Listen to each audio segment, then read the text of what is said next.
আল্লাহর রহমত ছাড়া কেউ কোনোদিন জান্নাতে যেতে পারবে কোনোদিন নিজের আমল নিয়ে বড়াই করবেন না।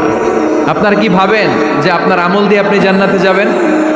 শরীয়তপুরের আজকের এই প্যান্ডেলে যারা বসে আছেন, কার এরকম ভরসা আছে যে হুজুর আমি এত আমল করেছি, আমার আমলের বদৌলতে আমি জান্নাতে ঢুকবো?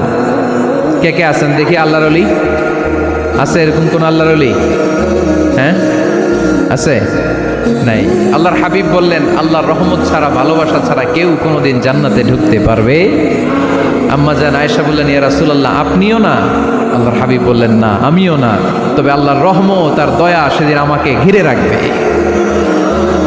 মান নুকিশা উযিবা, যার হিসাব আল্লাহ সেদিন চাইবেন সে ধরা খেয়ে যাবে। সব সময় আল্লাহর কাছে এই দোয়াটা যেন আমরা করি, আল্লাহ কিয়ামতের দিন তুমি আমার হিসাব নিও না, আল্লাহ তুমি আমার বিচার বসিও না, আল্লাহ তুমি দয়া করে আমারে মাফ করে দিও। আল্লাহ যার বিচার করবেন ও জাহান্নামে যাবে, আর যার বিচার করবেন না সে জান্নাতে যাবে।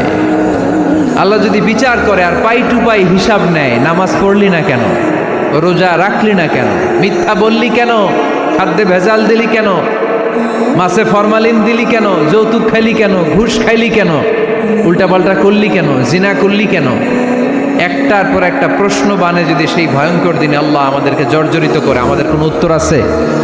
সেদিন আমাদের বাঁচার কোনো উপায় আছে? তাই আমরা সবাই আল্লাহর কাছে দোয়া করবো, আল্লাহ কোনো বিচার টিচার মানি না, কোনো বিচার করতে পারবো না, দয়া করবা। কথা কয় না? কি করবে? এবার আওয়াজ করে বলেন, বিচার চান না দয়া চান? রোজ হাসরে হে আল্লাহ আমার করোনা বিচার, আল্লাহ করোনা বিচার। পড়েন আমিন।